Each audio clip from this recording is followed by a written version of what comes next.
Okay, thank you very much. So, good morning to Wasifa Chaudhary, Ehsan Hassan, Inzamul Haq Hridoy, Tamanna Akhtar, Rakibul Islam, Rakib Ahmed, Faria Zahan. So, আজকের ক্লাসটা খুবই informal. এখানে সকল প্রশ্নের উত্তর আহ, প্রথমে আমি কিছুক্ষণ কথা বলবো, কথা বলার পরে তারপরে আপনাদের সাথে আপনাদের প্রশ্ন এবং উত্তর আমি নিব আর কি।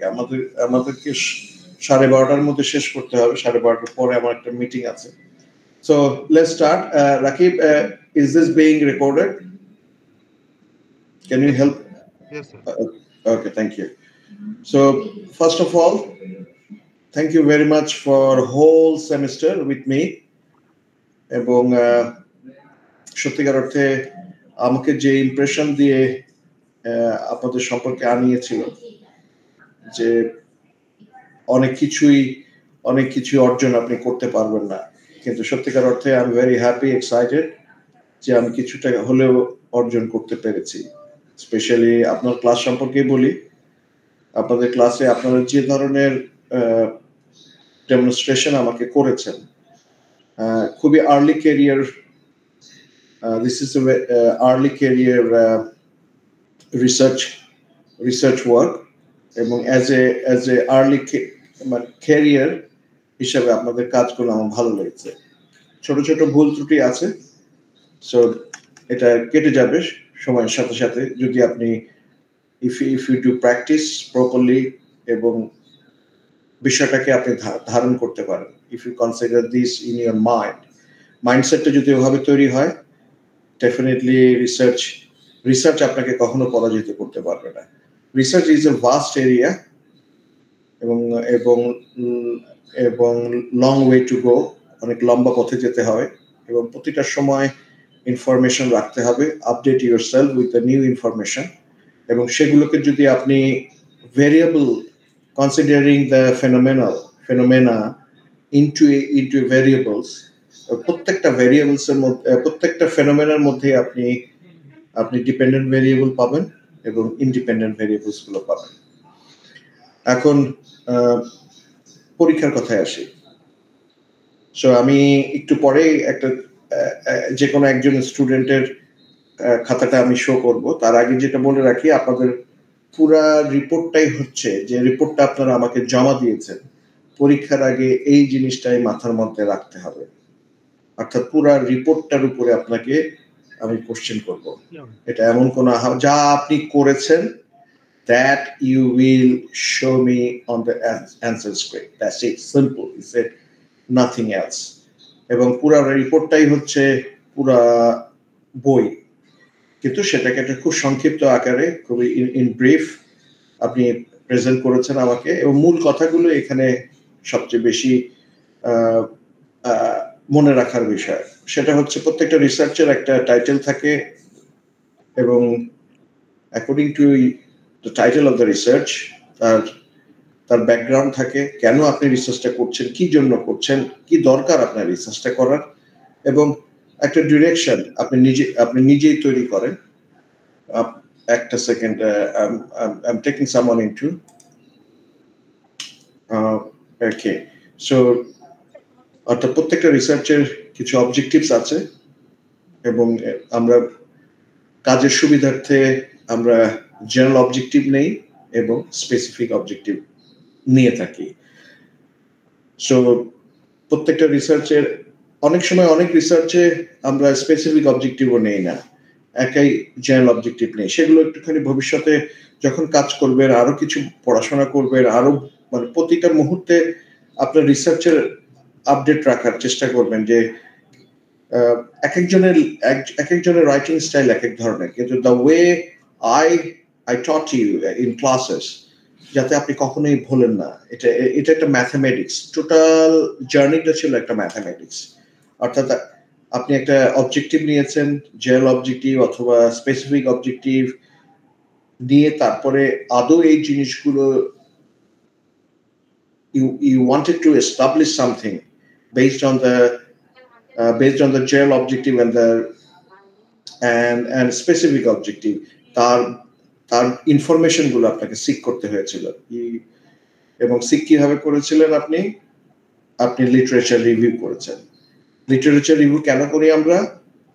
The objective of the literature review to back up দেয়া, অথবা আমরা যেহেতু প্রত্যেকটা রিসার্চ আমরা এখনকার যুগে মোস্ট অফ দ্য রিসার্চার আমরা কাজ করে থাকি, আপনিও তো রিসার্চার আমাদের সাথে, আপনিও কি বলে ওই লিটারেচার রিভিউর মাধ্যমে যে রিসার্চটা আপনি করতে চাচ্ছেন আদৌ এটা বিশ্বে অন্যরা কিভাবে চিন্তা করছে,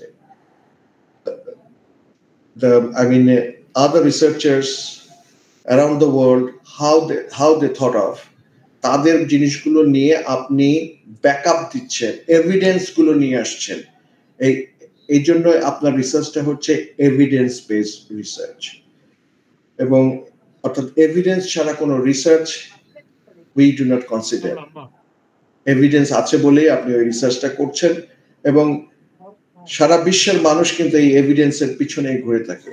Doesn't matter who live in Australia, America, Canada, India, what else, আপনিও একই এভিডেন্স নিয়ে কাজ করছেন। আমি একটুখানি এতে চলে যাচ্ছি, একজনের একটা খাতা যদি আমি দেখাতে পারি তাহলে আপনি জিনিসগুলো বুঝতে পারবেন।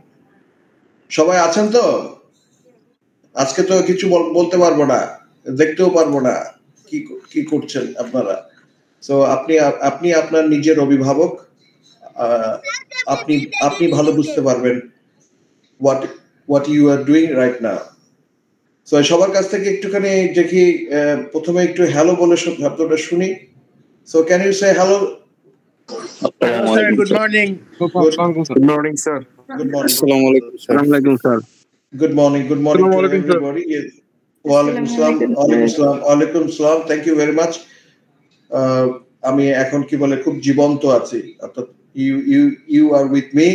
আমি এখন একটা report দেখাচ্ছি। The report, one of the group they submitted, and the title of the research: Factors Affecting Mobile Advertising on Purchase Intention, a study of Grameenphone users at Southeast University. So আপনার যে এই রিসার্চের এই যে introduction, এই যে background, এই জিনিসগুলো আপনিই লিখেছেন, আমি লিখিনি। এবং আপনি প্রত্যেকটা রিসার্চের ভিতরে আপনি কি দিয়েছেন? আপনি ব্যাকআপ অর্থাৎ এভিডেন্স, এই জিনিসগুলো বিভিন্ন ভাবে বিভিন্ন সময় বিভিন্ন জায়গা থেকে আপনি সার্চ করে নিয়ে এসেছেন, আমি করিনি, আপনিই করেছেন। সো রিসার্চের ধারাবাহিকতা এভাবে শুরু হয়: introduction, background of the study, তারপরে research problem. Question might come. So what kind of problem you considered in your research report? অতএব আপনাকে রিসার্চ প্রবলেম বলতে হবে। আমি শুধু প্রবলেম শুনতে চাই। কোন প্রবলেমের উপর ভিত্তি করে you have decided to proceed with your title of the research? অর্থাৎ প্রবলেম যদি আইডেন্টিফাই না করতে পারেন, ওই রিসার্চকে রিসার্চ কখনোই বলা যাবে না।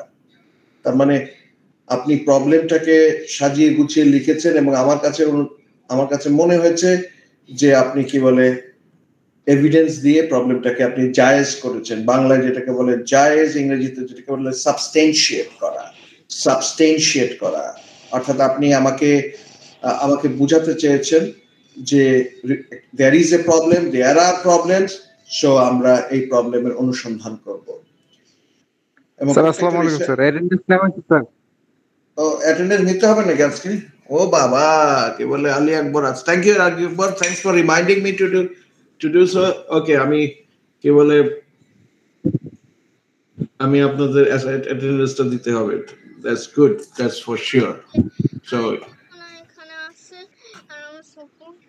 স্যার বাড়িতে চলে যাচ্ছি স্যার। না, ঠিক আছে, মানে অবশ্যই ধীরে সুস্থে এবং নিরাপদে বাসায় যাবেন। এটা মানে আমি আমার কায়মনো বাক্যে আমি কি বলে অন্তঃস্থল থেকে চাই, যাতে আপনার মানে you return to your home safely and with all, মানে যত ধরনের সমস্যা আছে যেন সমস্যা যেন না হয় আর কি। সো এখানে রাইসুল স্যার, আপনি কি চলে যাবেন স্যার আজকে? না, আমি 4 তারিখে রাতে যাওয়ার সম্ভাবনা সবচেয়ে বেশি। আমি আগে এটা দিয়ে নেই রেজওয়ান। সো রাইসুল হাসান সাকিব নাই, নাফিস কি ঘুমিয়ে পড়েছে নাকি? মুশিউজ্জামান তাহসিন চৌধুরী, রাশেদুল, আজকে মানে আপনারা এত ব্যস্ত যে আপনারা ঢুকতেই পারেননি। Afsana Arif Ananya, Junayed Sarkar, present sir. Wasifa Chowdhury, present sir. Injamul Haque Hridoy, yes sir. Okay. আপনি এত জোরে এত মোটা গলা করছেন, আমার তো ভয় লাগছে। কি বলে শেখ আনামুল ইসলাম তন্ময়, শেখ আনামুল ইসলাম তন্ময়, তন্ময় সাহেব কই? নেতা মানুষ কই? Taufiq Reza, yes sir. Okay. Ferdous Hossain Rakib, yes sir. Ehsan Hasan, yes sir. Ashikur Rahman, Ilma Tasnim. Ilma আপনি তো আছেন দেখছি। Muaz bin Mofiz, yes sir. আপনি বাড়ি পৌঁছে গেছেন মুয়াজ? জি স্যার। আচ্ছা, good to hear you. Sir আপনি সাবস্ক্রাইব করেন আবার। জি আসবো। Kazi Sharia Sifat, yes sir. দাঁড়ান এক কাপ চা খেয়ে নেই। এই কি বলে ডক্টর এ তো কি বলে নাই। আলী আদেল আকিদ, আকিদ সাহেব নাই? হায় হায় রে। Rakib Ahmed, present sir. Faria Jahin, present sir. Sheikh Rohan, নেতাও নাই। Azizul Islam Siam, yes sir. thank you, good to hear you. So Abdul Aziz Sami, Sami Shahib, Tamanna, Yes, sir. okay. Ali Akbar, present sir. okay. Tausif, yes sir. Riyadh, present sir. আপনি আছেন? হ্যাঁ sir. Kaif Hassan, oh boy, he's sleepy, come on young man. So Kaif Hussain Jahid, Sir, I Present, just woke sir. up from sleep, sir. okay. Rizwan Ahmed Ishtiaq, Yes, sir. Yes, sir. okay. I think I covered everybody. I think nobody is missing. আমি আবার বলছি ওয়াসিফা চৌধুরী। আচ্ছা, জি sir. এই তো thank you very much. আমি মনে হয় কাউকে মিস করিনি। So oh my god, meeting link চাচ্ছে। Just give me a second. Meeting link is there.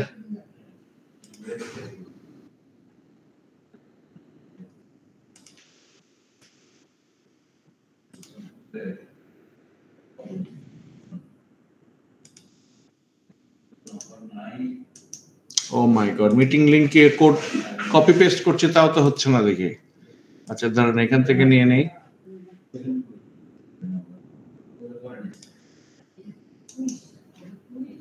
Sir control V দিয়ে পেস্ট করে দিন sir. This is control. Oh, thank you very much. Yeah, done. This is the last attendance. I just got it off.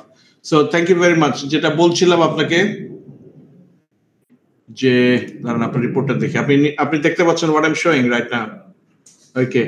So as you have done broad objective, specific objective. এগুলো just খুব তাড়াতাড়ি বোঝা যায় জিনিসটাতে। Broad অবজেক্টিভে আপনি analyse দিয়েছেন, identify দিয়েছেন। যেমন আমার কিছু ক্ষেত্রে প্রেজেন্টেশনের ক্ষেত্রে আপনারা এই যে রিলেশনশিপের জায়গায় বিভিন্ন জায়গায় আপনি এক্সামিন বলেছেন, আপনি কি বলে অ্যাসেস বলেছেন, আপনি বলেছেন। আসলে আমি শুধু রিলেশনশিপ দেখতে যাচ্ছি। যখন আপনি আরো বড় হয়ে যাবেন, আরো বড় জায়গায় যাবেন, তখন আপনি অ্যাসেস কথাটার অর্থ কিন্তু ভিন্ন।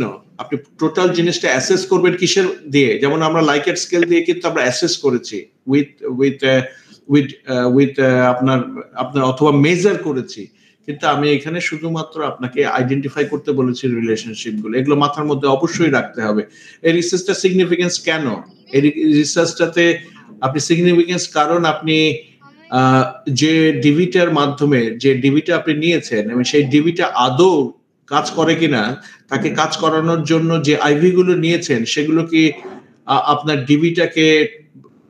ডিভিটাকে অর্জন করার জন্য সঠিকভাবে কাজ করছে কিনা, এবং আপনি রিসার্চের গ্যাপটা যদি কোনো গ্যাপ থেকে থাকে গ্যাপটাকে অ্যাড্রেস করতে পারছেন কিনা। যেমন সুন্দর করে লিখেছে this study addresses this gap making a valuable contribution to the literature on consumer behavior in emerging market, which is really good. So আপনি সিগনিফিকেন্সটা নিজেকে পড়তে হবে এবং সিগনিফিকেন্সটাকে আপনি জাস্টিফাই করে দিতে হবে আমার কাছে। কেন জাস্টিফাই করছেন, কিভাবে জাস্টিফাই করছেন, এবং সেটা হচ্ছে সেকেন্ডারি ডেটা দিয়ে আপনাকে জাস্টিফাই করছেন। প্রত্যেকটা রিসার্চের কিছু লিমিটেশন থাকে, লিমিটেশন গুলো আপনি আপনার মতো করে বলেছেন, which is good. আপনি যেহেতু রিসার্চের ডেফিনিশন অফ টার্মস এটা জাস্ট আমাদের জানার জন্য করতে হয়। এবার আসেন স্টাডিটার বেনিফিশিয়ারিজ। আপনারা এই রিসার্চের বেনিফিশিয়ারিজটা কারা হবে? এখন আমরা রিসার্চ কাদের, শেখ সাহেব সব ভেঙে চুরে ফেলেন না কিন্তু। জি, কি বলে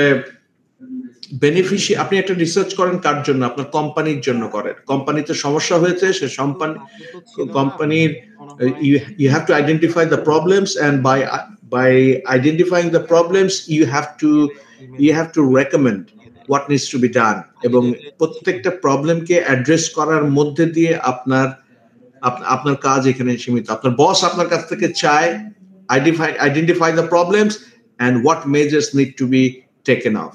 আপনার কাছ থেকে এইটুকুই দেখতে চাই। তাতে কি হবে? কোম্পানি লাভবান হবে। এতে কি হবে? কোম্পানির সেলস বাড়বে। এতে কি হবে? কোম্পানির ইনকাম জেনারেট হবে। এতে কি হবে? আপনার কি বলে আপনার সাস্টেনেবল ইনকাম বাড়বে বা সাস্টেনেবল ইনকাম তৈরি হবে। তারপরে আপনি what you have done based on the conceptual framework, identifying the DV and IV, you have developed your hypothesis. Conceptual framework এর উপরে hypothesis হয়। একটা মাত্র গ্রুপ যারা আমাকে conceptual framework গুলো, অর্থাৎ যে conceptual framework যেটা এঁকেছে, এটা কোন থিওরি থেকে নিয়ে এসছে একমাত্র সেই মনে রেখেছে, এবং আমি নামটা এখন মনে করতে পারছি না। আমি ওই সময় কি বলে that was the beauty of the research. আপনি কোথা থেকে কনসেপচুয়াল ফ্রেমওয়ার্কটাকে যে ব্যাকআপ দিচ্ছেন, কোথা থেকে নিয়ে আসছেন, হাজারো কি বলে মডেল আছে, হাজারো থিওরি আছে। কোন থিওরিকে with the help of the theory you have chosen the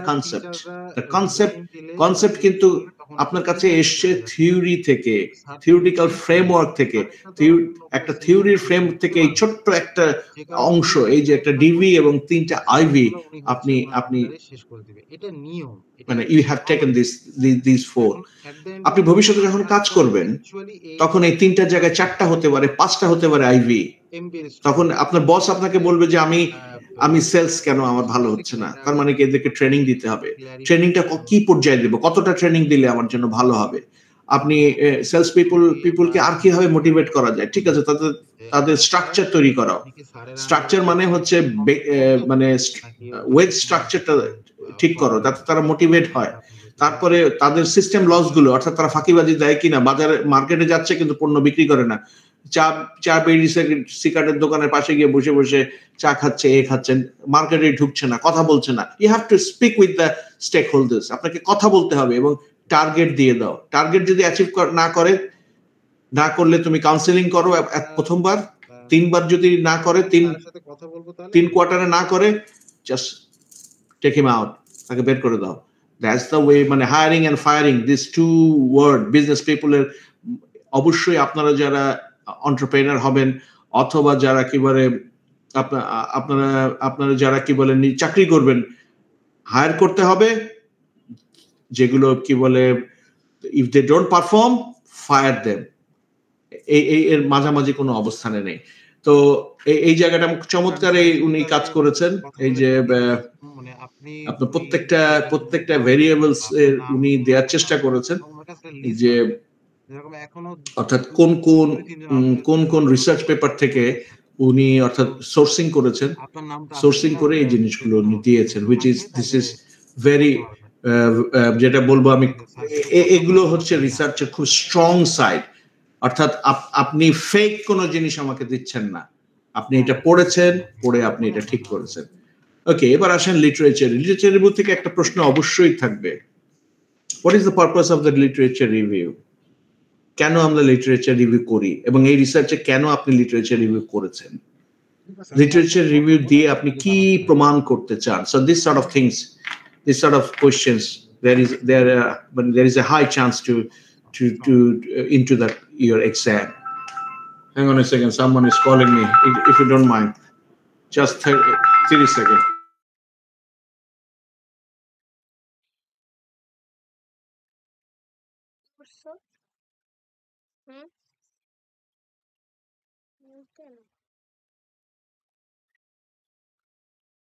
আমি কিউআর কোড করতেছি।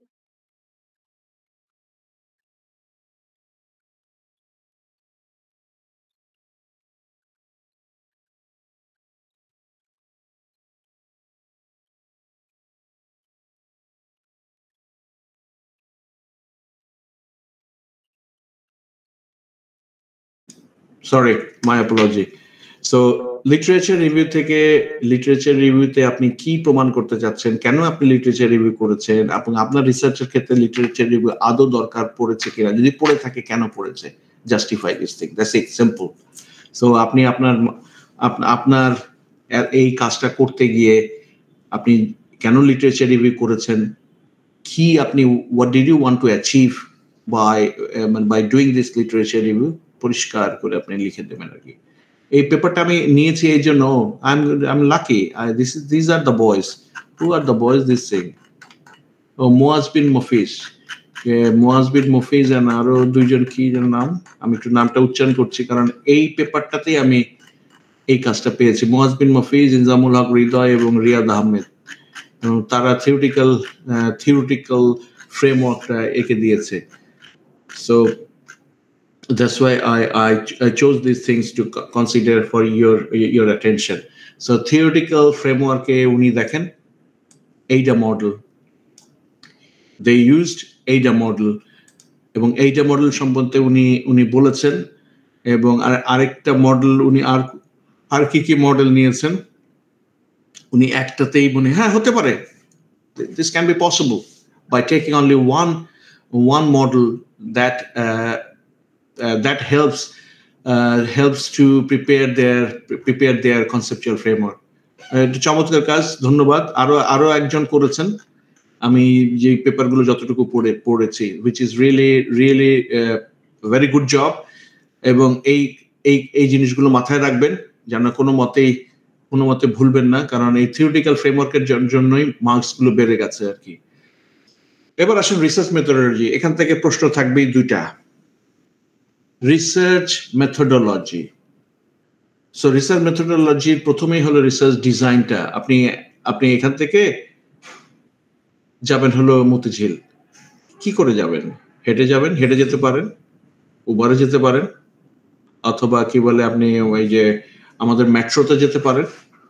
আপনাকে নির্দিষ্ট পরিমাণ অর্থ দেয়া আছে, আপনাকে নির্দিষ্ট পরিমাণ সময় দেয়া আছে, আপনাকে you have to reach the ডেস্টিনেশনে রিচ করতে হবে আপনাকে। অতএব আপনি আপনার এই রিসার্চটাকে আপনি মেথোডোলজিতে আপনি সাজিয়েছেন, রিসার্চ ডিজাইনে একটা সিস্টেমেটিক অ্যাপ্রোচ আপনি নিয়েছেন, হুইচ ইজ গুড, অ্যাবসলিউটলি। আপনি সিস্টেমেটিক অ্যাপ্রোচ নিয়েছেন, সেখানে আমি যদি বলি এখানে কোন ধরনের অ্যাপ্রোচ নিয়েছেন, আপনি ডিডাকটিভ অ্যাপ্রোচ নিয়েছেন। একটা হলো ইন্ডাকটিভ আর একটা হলো ডিডাকটিভ। ইয়োর অ্যাপ্রোচটা হচ্ছে ডিডাকটিভ অ্যাপ্রোচ, কারণ ইতিমধ্যে এই কাজটা অন্যরাও করেছেন, আপনি এটাকে জাস্ট রেপ্লিকেট করছেন আপনার জায়গায়। Deductive approach, this has already been done by the other researchers, you are just following. Okay, তারপরে আপনি এটা একটা ক্রস সেকশনাল স্টাডি, এটা উনি এখানে লেখেননি জিনিসটা, লিখেছেন কি নাম, ইয়েস, কোন ধরনের এটা অ্যাপ্রোচ না, ক্রস সেকশনাল স্টাডি। যেমন দুই ধরনের স্টাডি আমরা মূলত কথা বলি, ক্রস সেকশনাল স্টাডি আর একটা হচ্ছে longitudinal study. So this is not longitudinal study, this is cross sectional study. কেন এটা ক্রস সেকশনাল স্টাডি? কারণ you have taken a group of people within the time frame, you have considered them once a time. Can we do cross sectional? You have taken a group of people once a time, not you won't consider this next year. কখনোই আপনি এই একবারই কাজ করছেন, একবারই কাজ শেষ। That's why it's a cross-sectional study. তারপরে আপনি যদি আসেন আপনার এখানে পপুলেশন কি, পপুলেশন হলো যদি ভুল না করে থাকে উনি কি সাউথ ইস্ট ইউনিভার্সিটি নিয়েছেন কিনা আমি এখন স্মরণ করতে পারছি না, আমি একটু দেখি। উনি সাউথ ইস্ট ইউনিভার্সিটি, এটা population size total south east university সবাইকে উনি এখান থেকে উনি ভাগ করেনি। আমি হলে কি করতাম, শুধুমাত্র আপনার বিজনেস স্টাডিজ এর স্টুডেন্টকে, যারা বিজনেস স্টাডিজ এর স্টুডেন্ট তাদেরকে নিতাম, অথবা শুধু বিবিএ এর স্টুডেন্ট নিতাম, ছোট করে নিয়ে আসতাম পৃথিবীটাকে। আমার মানে পুরো সাউথ ইস্ট আমার দরকার নাই আর কি। যাই হোক, প্রথমবার কাজ করছেন এটাকে নিয়ে। We have only conducted on BBA students, sir. আচ্ছা, তাহলে তো লিখতে হবে। আচ্ছা, এখানে লিখেছেন আপনি বিবিএ এর কথাটা লিখেছেন? Yes, sir. আচ্ছা, যদি হয়ে থাকে তাহলে ভেরি গুড। হ্যাঁ, এখানে আপনি বলেছেন the business school of south east university. Okay, that's great, that's great. So আপনার টোটাল পপুলেশনে বিজনেস স্টাডিজ আপনি ধরে নিতে পারেন, আপনি ডিপার্টমেন্টের হেডের কি বলতে পারেন আমাদের এখানে কতজন স্টুডেন্ট আছে, উনি বলে দিল 3000 3500 স্টুডেন্ট থাকতে পারে। আপনি তাদেরকে নিয়েছেন,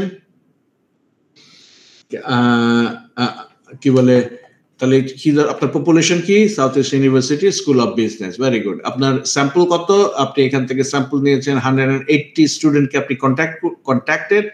আপনি এখানে 181 জনকে আপনি স্যাম্পল হিসাবে নিয়েছেন, নিয়ে আপনি 140 জন অ্যান্সার করেছেন যাদেরকে আপনি কনসিডার করেছেন, ভেরি গুড। স্যাম্পল সাইজ, কিন্তু সত্যিকার অর্থে স্যাম্পল সাইজ নিতে গেলে আপনাকে আমি শিখিয়েছি স্যাম্পল সাইজের যে ফর্মুলা আছে ফর্মুলা দিয়ে করবেন, কিন্তু যেহেতু সময় কম আমাদের এখানে একটুখানি মানে খুব স্ট্রাকচার্ড ওয়েতে আমরা এগোতে পারিনি। We didn't go through the proper way.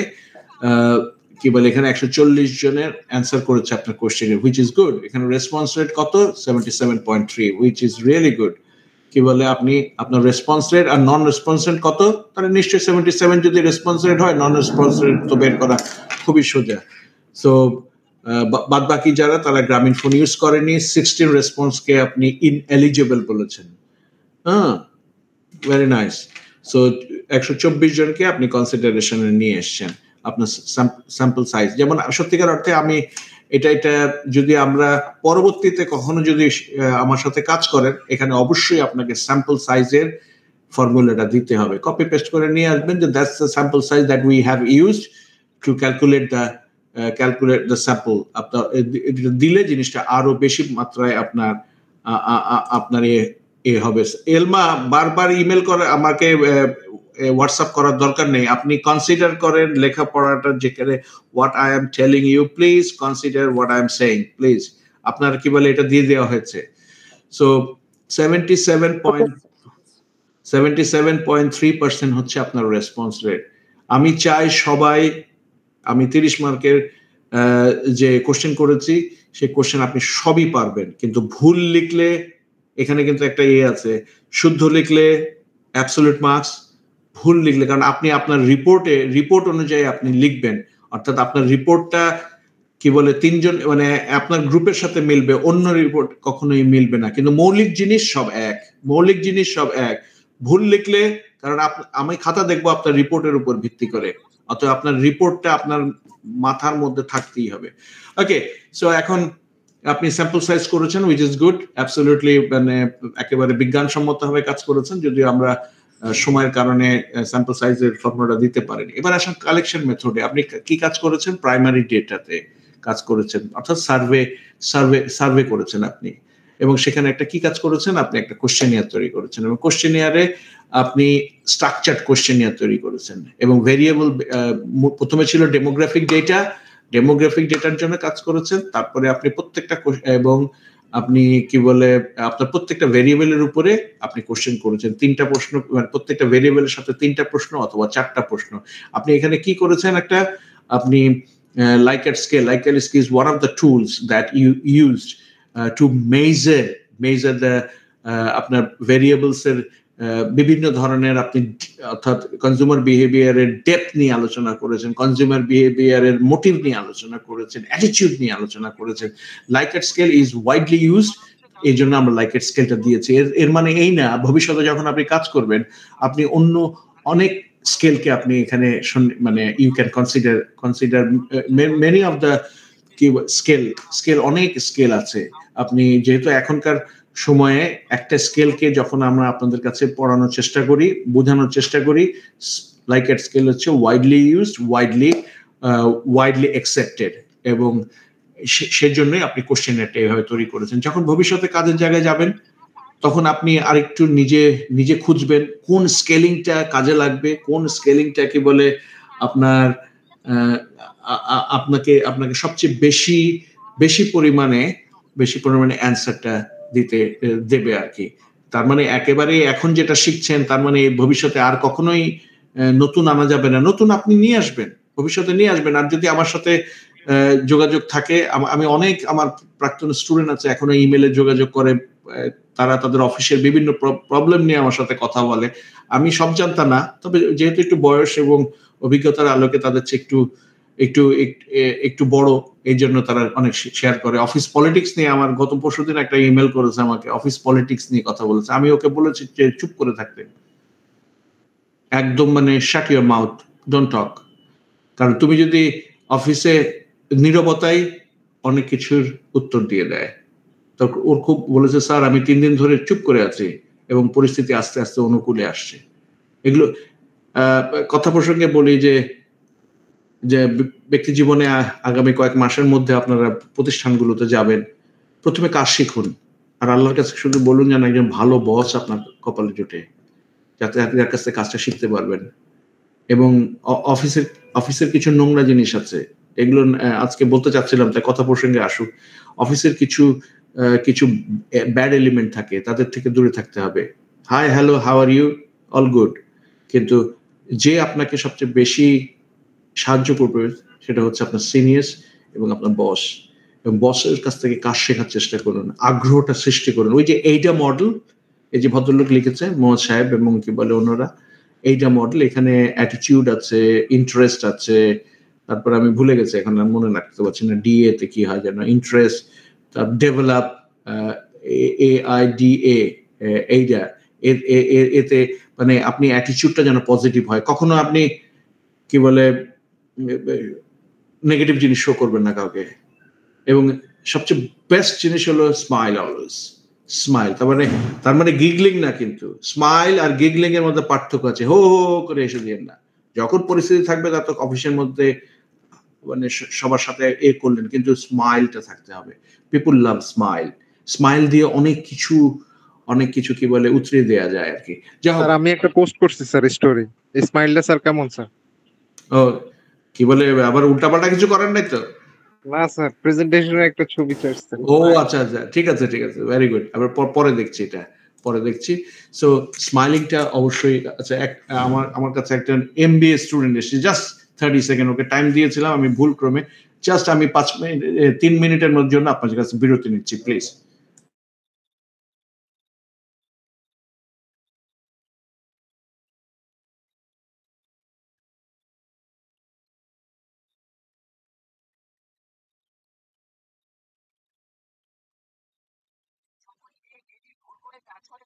তখন এটা দ্রুত ছড়িয়ে পড়তে শুরু করে।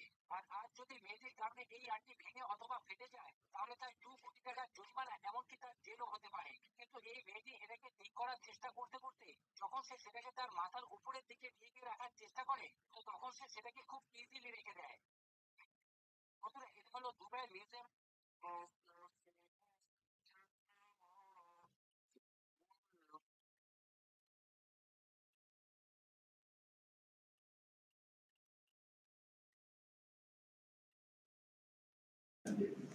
সরি, আপনাদের একজন অ্যালামনাই, MBA এর অ্যালামনাই এসেছেন মনে হয়, দেশের বাইরে যাবেন, একটা দিতে হবে। আমি বলেছি একটু অপেক্ষা করুন।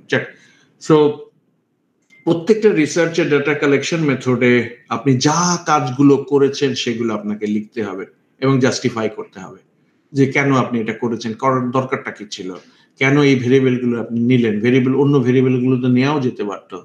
তো আপনার প্রত্যেকটা জিনিসের জাস্টিফিকেশন আমার এই পরীক্ষায় আপনাকে মানে পৃষ্ঠার পর পৃষ্ঠা লেখার দরকার নাই। আর অনেক স্টুডেন্ট আছে, যদি আমি এখনো মিড টার্মে এইটা পাইনি কারো কাছে, কোশ্চেনটা তুলে দেন আপনারা, এই কাজটা করে না একদম। মানে এই কাজটা করলে কিন্তু মেজাজটা খারাপ হয়ে যাবে আর কি। যেটুকু জানেন সেটুকু লিখবে, আর যদি না জানেন খালি রাখবেন। কোনো ফাও কথা বলার দরকার নেই, আননেসেসারি টক করবেন না। জীবন বোধটা এখন থেকে তৈরি হোক। কাউকে ফাঁকি দিয়ে, ব্লাফ দিয়ে, কাউকে কি বলে আননেসেসারি সময় নষ্ট করে আপনার সময়টাই আপনি নষ্ট করছেন।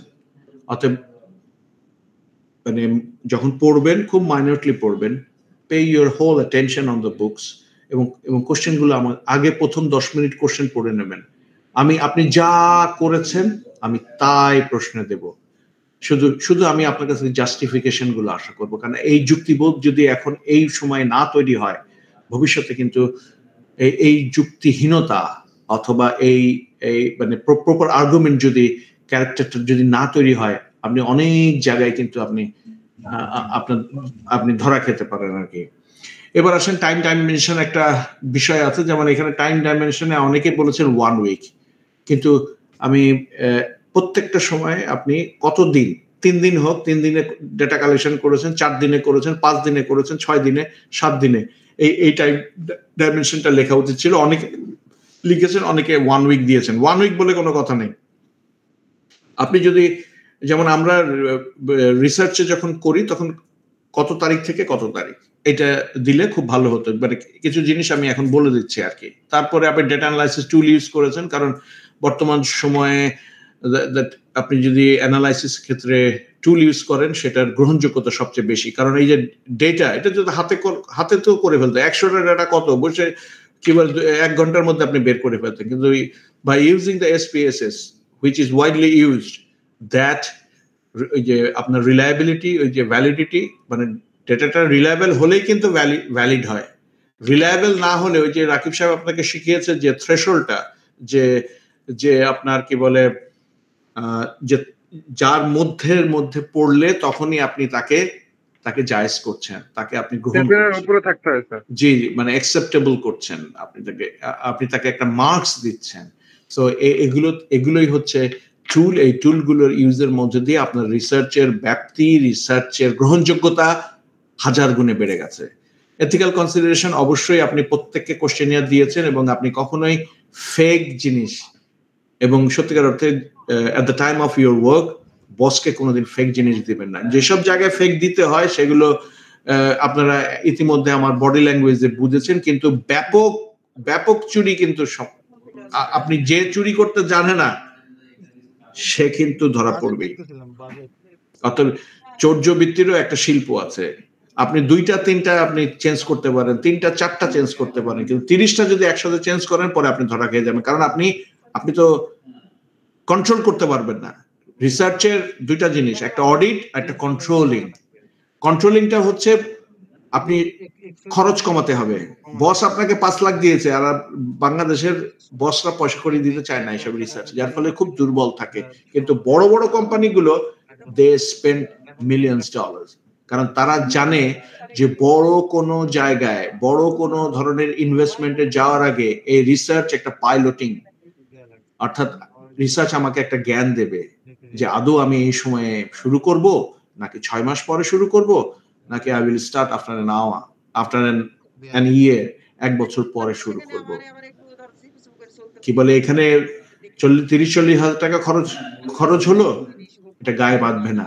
কিন্তু without assessing the customers in the market, if we go into the job, if we go into the production, এবং people are not accepting your products in the market, so the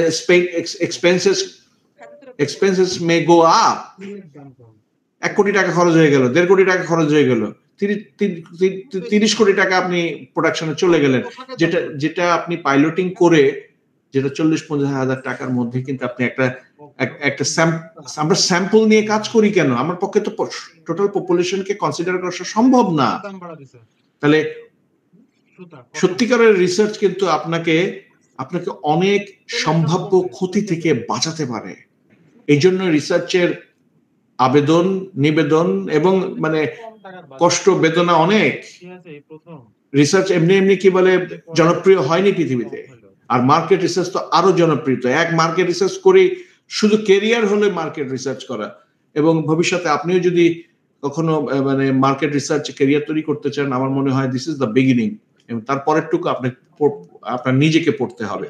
এবার আমরা ডেটা অ্যানালাইসিস এবং ফাইন্ডিংসে চলে আসে। আপনি উপস্থাপন করেছেন যেভাবে এই যে আপনার জেন্ডার আছে, এডুকেশন আছে, ফ্যাকাল্টি আছে, মানে এখানে ফ্যাকাল্টি নিয়েছেন মানে টিচারদের কাছ থেকেও নিয়েছেন। মহেশ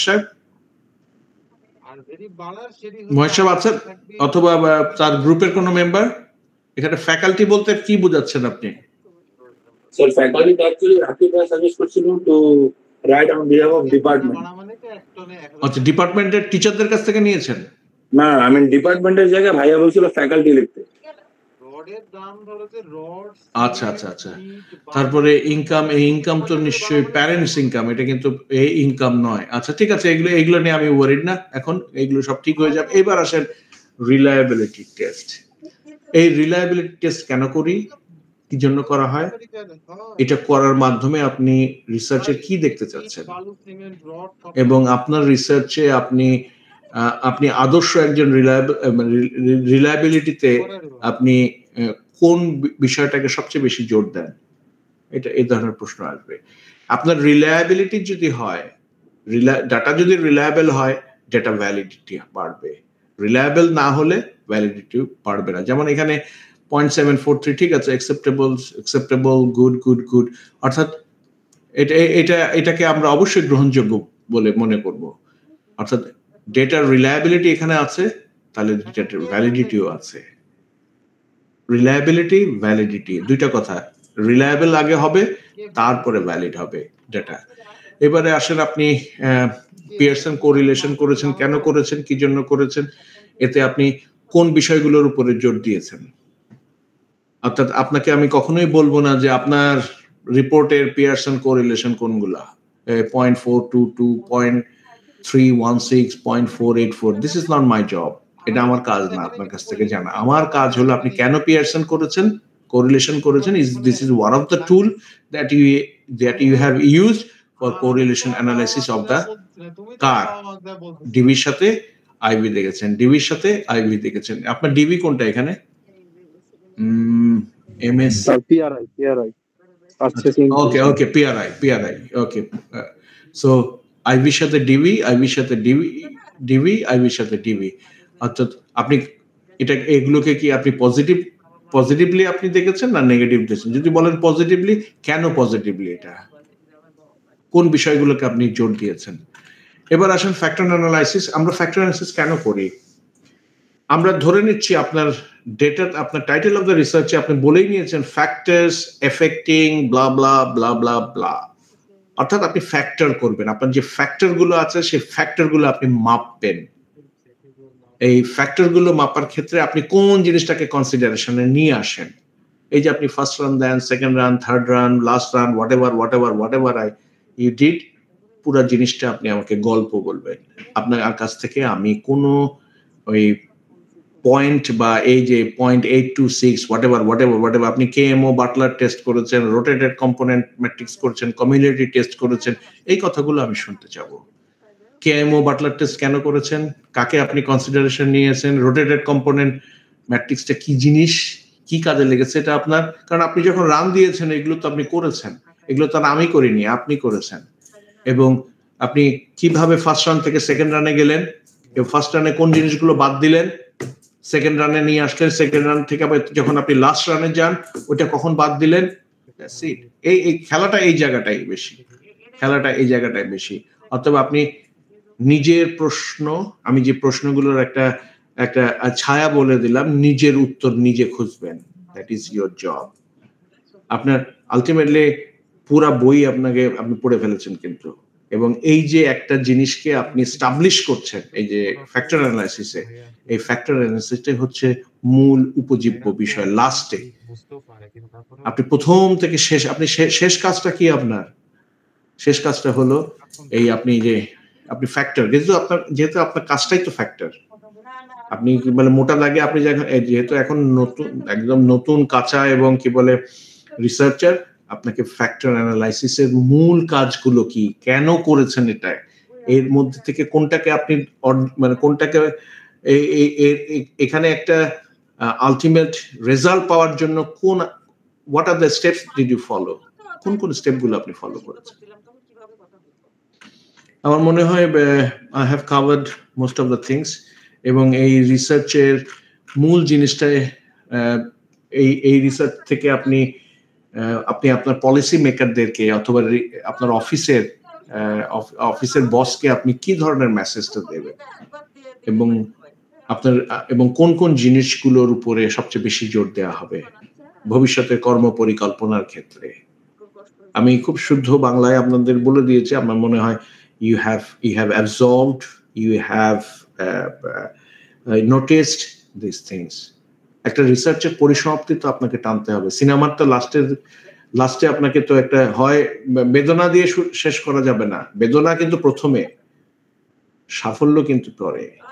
অর্থাৎ আপনার সাফল্যের হারকে নিয়ে আসতে হবে, কারণ আপনার বসকে আপনাকে রিপোর্ট প্রেজেন্ট করতে হবে, এবং এইভাবে যদি বসকে প্রেজেন্ট করলে আপনার উন্নতি সর্বাগ্রে থাকবে। ধন্যবাদ। Any question? 15 মিনিটের জন্য আমি এখন কোয়েশ্চেন দিয়ে দিচ্ছি।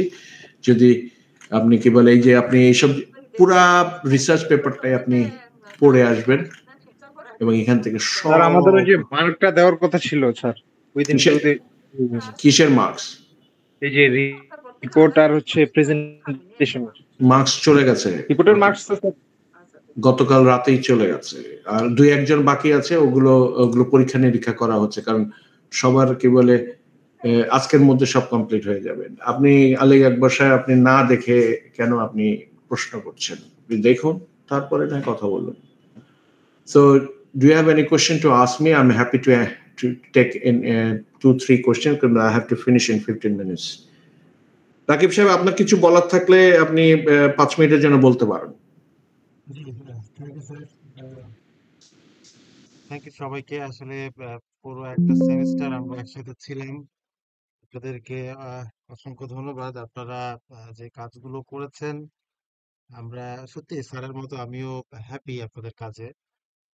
আশা করছি সকলে ফাইনাল পরীক্ষায় আপনারা ভালো করবেন। ফাইনাল পরীক্ষার ক্ষেত্রে স্যার যদিও সবকিছু অলরেডি হি কাভার্ড, তারপরেও আমি জাস্ট একটা জিনিসই বলবো যে আপনারা যে পয়েন্ট গুলো আছে, হ্যাঁ, বা যে ভ্যালু গুলো এসছে, এই জিনিসগুলোর দিকে ফোকাস না করে কিভাবে হলো, কেন হলো, এটা করার যৌক্তিকতা, এই জিনিসগুলো একটু স্টাডি করবেন। কারণ এই জিনিসগুলো আপনার আলটিমেটলি লাগবে, এটা এখনো লাগবে, ফাইনাল পরীক্ষাতেও লাগবে। জীবনের প্রতিটা ক্ষেত্রে আপনি এইভাবে ভেরিয়েবল দিয়ে আপনার সমস্যারও সমাধান করতে পারবেন। এটা শুধু নট অনলি আপনার শুধুমাত্র পরীক্ষা, নট অনলি রিসার্চ, প্র্যাকটিক্যাল লাইফে এই জিনিসটা কাজে লাগে। সো আমি সবারই বেস্ট উইশেস কামনা করছি, এবং আপনাদের ফাইনাল পরীক্ষা ভালো হোক, রেজাল্টটা ভালো হোক সেই কামনা করি।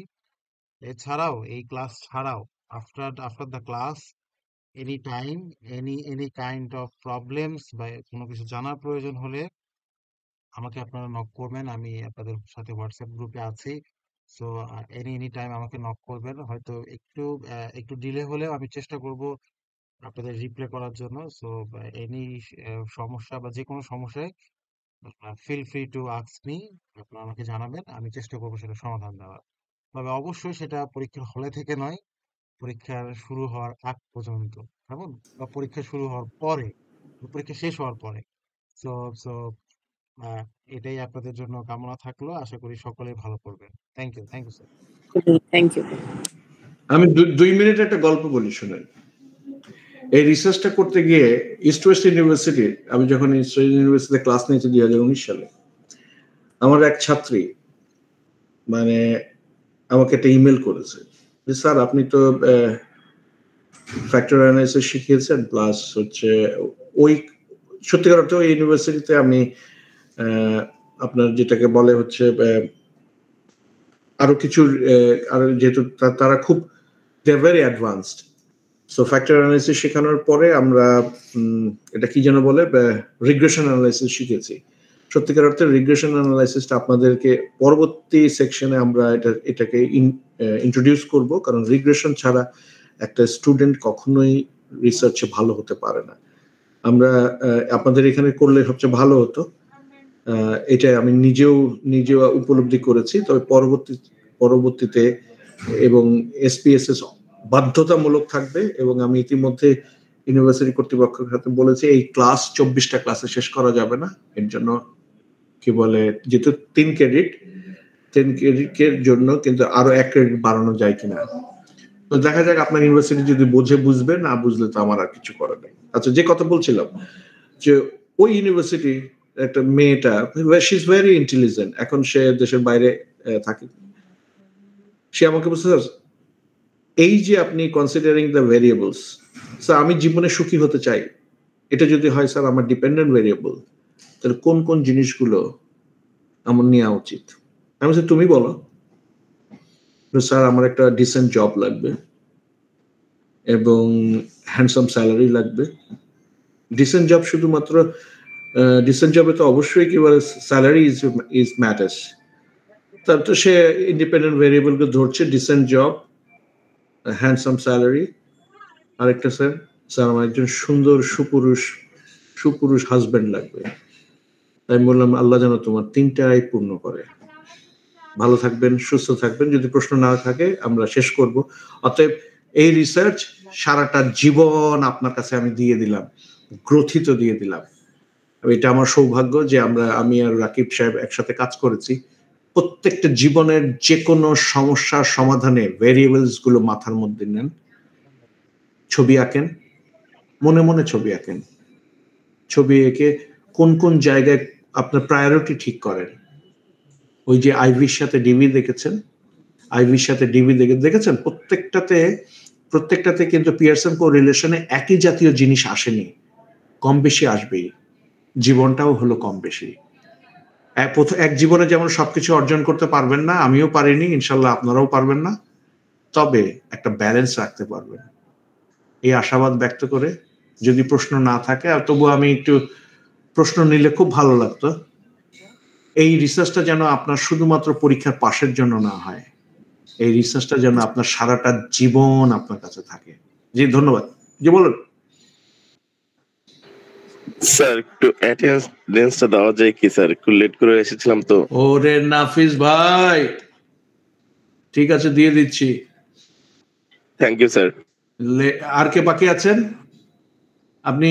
তবে Nafis, I would request you, আমার শেষ ক্লাসে আপনি লেট, জীবনে যেন কখনো লেট হয়েন না। তাহলে আমার এটা কি দাও হচ্ছে এলমা তাসনিম কি বলে, জীবনে এই লেট যেন আপনাকে কষ্ট না দেয়। আপনি কি আপনাকে তো স্যার আমাদের রিসার্চের মার্কটা যদি একটু, আচ্ছা আপনারা কি মার্ক বলতে যাচ্ছেন আমি তো বুঝতে পারছি না। আপনাদের কি বলে ইউএমএস এর মধ্যে তো আমি মার্কস দিয়ে দিয়েছি, শুধুমাত্র আউট অফ 10-এ ওই মার্কসটা এখনো, এটা কি বলে 3টা খাতে যে কয়টা পরীক্ষা দিয়েছেন ওটা করে অ্যাভারেজ করতে হবে আর কি। ওইটা সময় লাগবে আপনার, এটা একটুখানি ধরেন কালকেও হয়ে যেতে পারে, আমি একটুখানি বসলেই হয়ে যাবে। আর এমনি আপনাদের আউট অফ 30 দিয়ে দিয়েছি, অর্থাৎ আপনাদের যদি আমি যদি তাকে, আপনারা কোন মার্কসটার কথা বলতে পারছেন? আপনার আউট অফ 30 মার্কস তো is already given, so why are you worried about this things? Sir UMS এ দিলে দেখা যায় নাকি? আপনারা তো মনে দেখতে পারেন না স্যার। কেন আপনি ইউএমএস এ দেখতে পারেন? আপনি দেখতে পারেন না? না স্যার, এটা তো শুধু, না স্যার, শুধু ফ্যাকাল্টিরা দেখতে পারে। আচ্ছা ঠিক আছে, এটা আমি নাম্বারগুলো বলছি। আউট অফ 30-তে নাফিস আহমেদ 25 আউট অফ 30, মোহসিন তাহসান চৌধুরী 20, রাশিদুল 23, আফসানা আরিফ অনন্যা 22, জুনায়েদ সরকার 24, ওয়াসিফা চৌধুরী 22, ইনজামুল হক হৃদয় 28, শেখ আনামুল ইসলাম তন্ময় 22, তৌফিক রেজা 26, ফেরদৌস হোসেন রকিব 28, এহসান হাসান 27, আশিকুর রহমান 22, ইলমা তাসনিম 20, মুয়াজ বিন মফিজ 28, কাজী শরিয়ার সিফা 27, আল আদিল আকিব 25, রাকিব আহমেদ এর নাম্বারটা বসাইনি, আমি বসাবো এটা এখনো আমরা বসাতে পারিনি, আমি খাতাটা দেখে বসিয়ে ফেলবো। Fariaz Jahin 27, Sheikh Rohan 21, Azizul Hakim Siam 27, Abdul Aziz Sami 27, Tamanna Akter 27, Ali Akbar 28, Tousif Ahmed 26, Riad Ahmed 28.5, Kazi Hossain Jahir 28, Rezwan Ahmed Ishtiaque 24। Thank you very much. ভালো থাকবেন, সুস্থ থাকবেন। সকল মার্কস গুলো আমি চেষ্টা করব কালকের মধ্যে, তা না হলে কি বলে কালকের মধ্যে হয়ে যাবে। রাকিব সাহেব আমাকে একটু হেল্প করলেই আপনি এইগুলো এক্সেল শিটে তুলে দেবেন। জি ধন্যবাদ। আর কোনো প্রশ্ন? No sir, thank you sir, thank you so much for your support. Thank you. Eid Mubarak sir. Eid Mubarak, ভালো থাকবেন। জি স্যার, ঈদ মোবারক। ঈদ মোবারক।